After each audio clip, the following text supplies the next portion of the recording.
ಜಗಾಯ ನನ್ನ ಒಂದು ಮುಖನ ನೀನು ನೋಡಿದ್ಯೋ, ಇನ್ನೊಂದು ಮುಖನ ನೀನು ನೋಡಿಲ್ಲ ಅಂತ ಕಾಣುತ್ತೆ.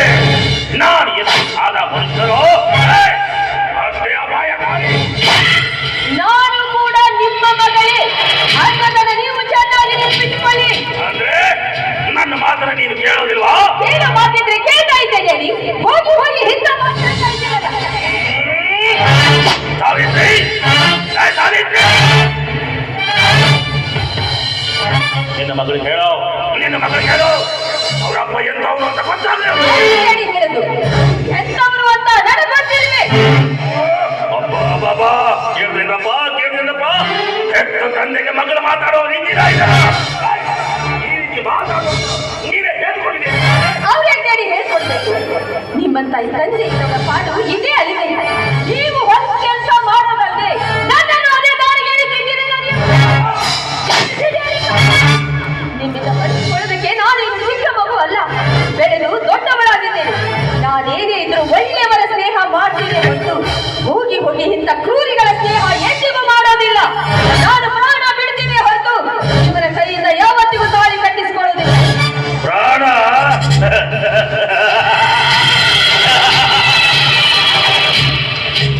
ನಿನ್ನ ಪ್ರಾಣನ ತೆಗೆದುಕೊಂಡು ನಾನೇನೇ ಮಾಡಲಿ? ತಗಿಯವರು ಪ್ರಾಣನ ತೆಗೆದ ನೀನೇ ದಾರಿಗೆ ಬರ್ತೀಯ.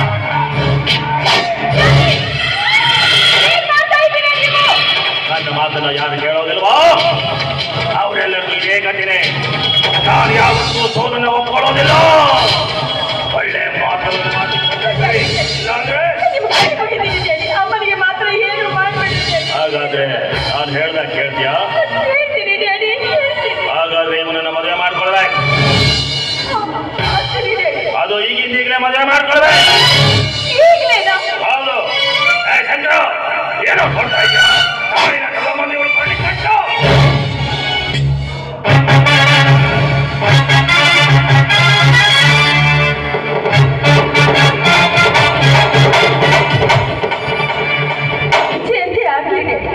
ನನಗೆ ನನ್ನ ಪ್ರಾಣಕ್ಕಿಂತ ನನ್ನ ತಾಯಿಯ ಪ್ರಾಣವೇ ಅವಳಿಗಾಗಿ ನಾನು ಏನು ಮಾಡಲು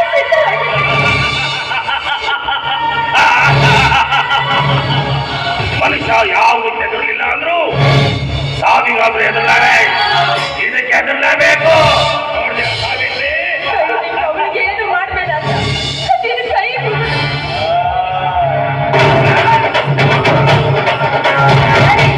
ಒಂದು ಹೆಜ್ಜೆ ಮುಂದೆ ಆದ್ರೆ ನಿಮ್ಮಳ ಪ್ರಾಣ ಪಕ್ಷಿ ಹಾರಿ ಹೋಗುತ್ತೆ. ಏನಂತೆ ನೀನು? ನಾನು ಕೂಡ ನಿನ್ನ ಮಗಳೇ ಡ್ಯಾಡಿ. ನಿನ್ನಂತೆ ಸಿಟ್ಟು, ಸೇಡು, ರೋಷ, ದ್ವೇಷ ನನ್ನಲ್ಲೂ ಇದೆ. ನಾನೊಬ್ಬ ಶಿಕ್ಷಕನ ಮನೆಗೆ ಆಗ್ತೀನಿ ಹೊರತು ಇವನ ಕೈಯಿಂದ ಯಾವತ್ತಿಗೂ ತಾಳಿ ಕಟ್ಟಿಸಿಕೊಳ್ಳೋದಿಲ್ಲ. ನೀನು ಕಟ್ಟಿಕೊಂಡ ಹೆಂಡತಿ ಪಕ್ಕದಲ್ಲಿ ಇರುವಾಗ ಹೋಗಿ ಹೋಗಿ ಮಾತಾಡ್ತಾ ಇದೀಯಾ?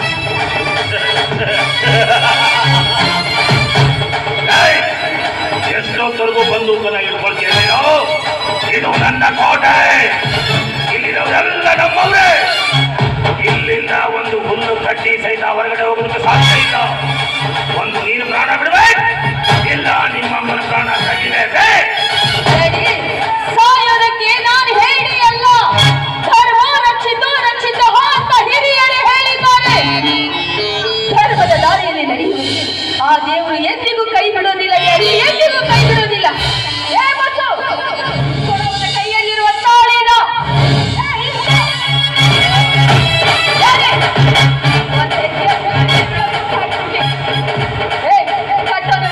ತಾಳಿನ ನೋಡು, ಇಲ್ಲಿ ನೀನ್ ಯಾರಿಗೂ ಹೆದರಬೇಕಾಗಿಲ್ಲ. ನಾನೇ ಹೇಳ್ತಾ ಇರೋದು ಕಟ್ಟದ ಪಾಡಿಗೆ ತಾಳಿನ.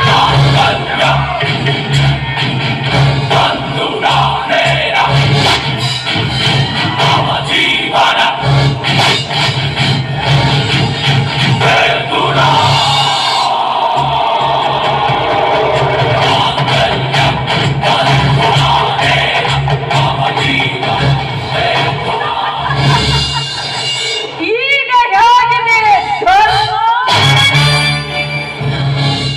ನನ್ನ ಹೆಸರು ಕರೆಯುತ್ತಿದೆ. ಮತ್ತೆ ನಿನಗೆ ಎಷ್ಟು ತಂದೆನೋ ಧರ್ಮ, ನನಗೆ ಧರ್ಮ.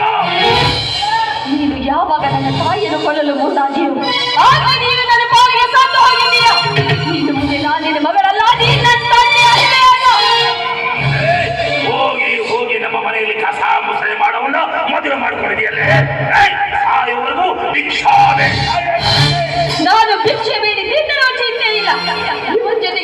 ಕಾಯುತ್ತೇನೆ. ಆದರೆ ಈ ಬೇಗವನ ಮದುವೆಯಾಗಿ ಸಾಯಲು ನಾನು ಸಿದ್ಧಳಿಲ್ಲ ಡ್ಯಾಡಿ. ಹಾಗಾದ್ರೆ ನಿನಗೆ ಈ ಮನೆಯದು ಜಾಗ ಇಲ್ಲ, ಮನೆ ಬಿಟ್ಟು ಹೊರಟೋದ್ರೆ ಇಲ್ಲ. ದಯವಿಟ್ಟು ನಿಮ್ಮ ಕೈ ಮುಗಿತೀನಿ, ಹಾಗೆಲ್ಲ ಹೇಳ್ಬೇಡಿ. ಈ ಕಾಲದಲ್ಲಿ ಮನೆ ಬಿಟ್ಟು ಹೊರಟು ಹೋಗೋದ್ರೆ ಅವ್ರು ಎಲ್ಲಿ ಹೋಗ್ಬೇಕು, ಏನ್ ಮಾಡ್ಬೇಕು? ಎಲ್ಲಾದ್ರೂ ಹಾಳು ಹಾವಿ ಬಿದ್ದ ಸಾಯಿ ನಮಗೇನೆ. ದಯವಿಟ್ಟು ಹಾಗನ್ಬೇಡಿ. ನಿನ್ನ ಗಂಡ ನನ್ನನ್ನು ಹೊರಗೆ ಹಾಕಿದ್ರು. ನಾನೇನು ಭಿಕ್ಷೆ ಬೇಡಿ ತಿಂದಿದೆ ಅಂತ ತಿಳಿದಿದ್ದೇನಪ್ಪ. ನಾನು ಓದಿದವಳಿದ್ದಂತ ಎಲ್ಲಾದ್ರೂ ಹೋಗಿ ನನ್ನ ಜೀವನ ನಡೆಸ್ತೀನಿ. ಆದರೆ ಇಂಥ ಪಾಪಿಗಳ ಜೊತೆ ಬೇಡಪ್ಪ. ನಾವೆಲ್ಲರೂ ದೂರ ಹೋಗೋಣ. ಸಾವಿತ್ರಿ, ತಾಳಿ ಕಟ್ಟಿದ ಗಂಡನನ್ನು ಬಿಟ್ಟು ಹೋಗ್ತಾ ಇದೆಯೇ? ಮಕ್ಕಳ ಮಾತನ್ನ ಕೇಳ್ಕೊಂಡು ನೀವು ಹೋಗೋದೇ ಆದ್ರೆ ಆ ತಾಳಿನ ಬಿಚ್ಚಿಕೊಂಡು ಹೊರಟೋಗೋ. ಹೌದು, ನೀನೇ ತೀರ್ಮಾನ ಮಾಡಿ. ನಿನಗೆ ನಾನು ಬೇಕೋ ಅಥವಾ ನಿನ್ನ ಮಗಳು ಬೇಕೋ ಅಂತ.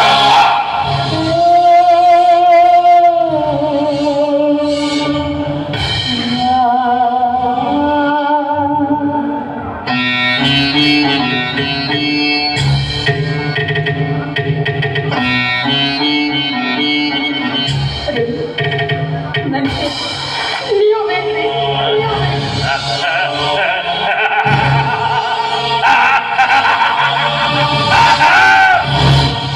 ಹಾಗಾದ್ರೆ ಅವಳ ಕತ್ತನ್ನ ಹಿಡಿದು ಈ ಮನೆಯಿಂದ ಹೊರಗೆ ಊರಲ್ಲಿ ಅಡಿ ಜನರ ಹೊರಗೆ ಹಾಕ್ಬೇಕು ಅಂತ ನಾನೇ ಮನೆ ಬಿಟ್ಟು ಹೋಗ್ತೀನಿ. ಆದರೆ ಒಂದು ಮಾತು ಮಾತ್ರ ಸರಿಯಾಗಿ ನೆನಪಿಟ್ಟು, ನೀನು ಯಾರಿಗಾಗಿ ಇಷ್ಟೆಲ್ಲ ಮಾಡ್ತಾ ಇದ್ದೀನಿ. ಒಂದಿಲ್ಲ ಒಂದು ದಿನ ಇವರಿಂದಲೇ ನಿನ್ನ ಮನೆ ಸ್ಮಶಾನ ಆಗುತ್ತೆ ಅನ್ನೋದನ್ನ ಮಾತ್ರ ಮರಿಬೇಡ ಹೇಳಿ, ಮರಿಬೇಡ.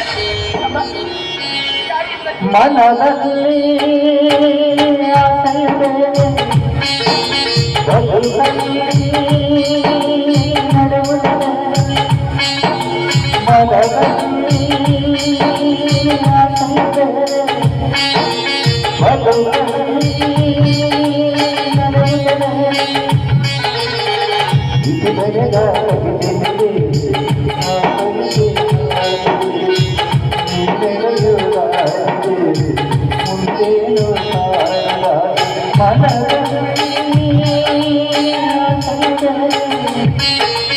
Bye.